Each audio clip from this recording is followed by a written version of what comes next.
World watches radical Islamists attempt to eradicate religious minorities from Iraq and beyond.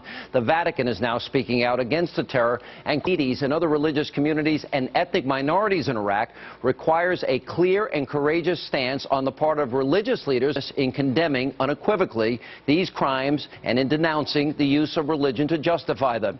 If not, what credibility will religions, their followers, and their leaders have? Here with reaction to that and much more, nationally syndicated radio talk show host, we call him the Great One, Mark Levin, is with us. All right, here's where we are, Mark, as I see it. We've got genocide now of women and children. They're getting their heads cut off and their heads placed on stakes. That's happening now to Christians that have been forced out of their homes. Convert or die is the message of ISIS and ISIL. And then, of course, we've got one terror group, radical Islamist group after another, wanting a modern-day Holocaust and wiping Israel off the map. What is your reaction? What should the U.S. reaction be to all of this? Well, a couple of things. First of all, our enemies, the terrorists, have never had it so good under this truly pathetic commander-in-chief who should be in Washington, D.C. right now, calling Congress into session, getting authorization to use deadly military power against these cockroaches. He should be calling together the world leaders, those who are with us, ignore those who aren't, putting together a military and other types of strategies to deal with this. And rather than announcing repeatedly what they're not going to do, they should be announcing what they are going to do, to the extent that that would be helpful.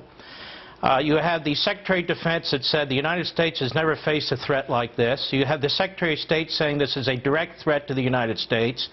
And then you have them saying out of the other side of their mouths, we have to wait and see if this government can pull itself together. This is a direct threat to the United States. It's a direct threat to humanity. This is genocide, pure and simple. People see it. People know it. There's enough refugees to deal with it. And rather than sending 129 advisors, I'd send 129 bombers and fighters and put these cage, then we should accommodate them. Let me ask you an important question. That is, how did we get here? I would argue that ignoring the red line in Syria allowed ISIS to grow and develop and emerge there. And then, of course, not keeping advisors, intelligence, troop training in Iraq, I would argue that led to where we are in Iraq right now. The president denies that. Here's what he said about how he's not responsible. What I just find interesting is the degree to which this issue keeps on coming up, as if this was my decision. Under the previous administration, we had turned over the country to a sovereign, democratically elected Iraqi government. That entire analysis is bogus and is wrong. But gets frequently peddled around here by folks who oftentimes are trying to defend previous policies that they themselves made. As if this was my decision, bogus and wrong. Well, we went back to our archives, Mark, and this is the president bragging about doing that very thing. Let's roll that tape. I refocused the fight, bringing to a responsible end the war in Iraq, which had nothing to do with the 9/11 attacks. Last month, I announced that, as promised, we will end the war in Iraq by the end of this year. After nearly 9 years, America's war in Iraq will be over. 4 years ago, I promised to end the war in Iraq. We did.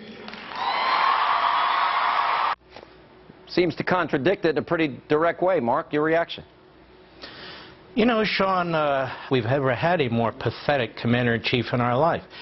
Does he not know what his policies are? What are his policies? What is his foreign policy? Can his people even tell us what his foreign policy is? Can he? Can his Secretary of Defense or Secretary of State?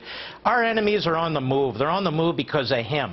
Not because of the prior president, not because of other presidents, not because of James Buchanan or John Tyler or anybody else, because of him. He's hollowing out our military. At the same time, he's telling the world what we're not going to do. He's playing golf. He's on Martha's Vineyard. He's busy attacking Republicans. The guy he's not focused. He's disconnected from reality. We have a real problem in this country. I don't know what we do about it, but people are suffering overseas. They're being wiped out. We have genocide going on. People are looking to the United States, and they have to look to Martha's Vineyard, and they have to find them on the 9th hole. I don't know if he reads his intelligence reports. I don't even know if he knows what's going on, if he's bored with the job, whatever the hell the problem is. The world is on fire, and this man doesn't seem to give a damn. Well, at the heart of this, the genocide that we see in Iraq, the proclaimed desire to wipe Israel off the map and have a modern-day Holocaust has one common denominator, and that is radical Islam. Now, the Secure America Now came out with a new ad. It's hard-hitting. I want to get your reaction to it. Let's play it. 5, 4, 3, 2, 1, 0.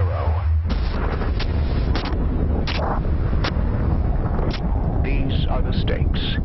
We either stand up to supporters of terrorism, or we and our allies risk losing the freedom we cherish. We must not let the jihadist government of Iran get a nuclear bomb. President Obama has had opportunity to stop them, but he's failing. Mark, the 9/11 Commission report said they were at war with us, we were not at war with them. Are radical Islamists at war with Israel and the United States and the free world and anybody that's not Muslim? Is that what's happening? Yes, and they're more powerful than ever before. They have more territory than ever before. They have more money than ever before. They have more arms than ever before. They're slaughtering more people than ever before. And I'll tell you who I blame. I blame them, and I blame this administration. We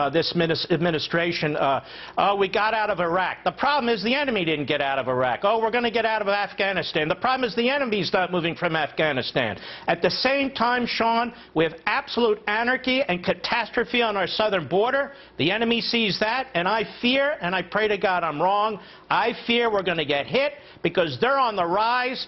We're not securing our border. We're hollowing out our military. The things are all lining up the wrong way. What about what John Brennan said in 2011, that the idea of an Islamic caliphate is absurd, feckless, delusional, never going to happen? You agree with that?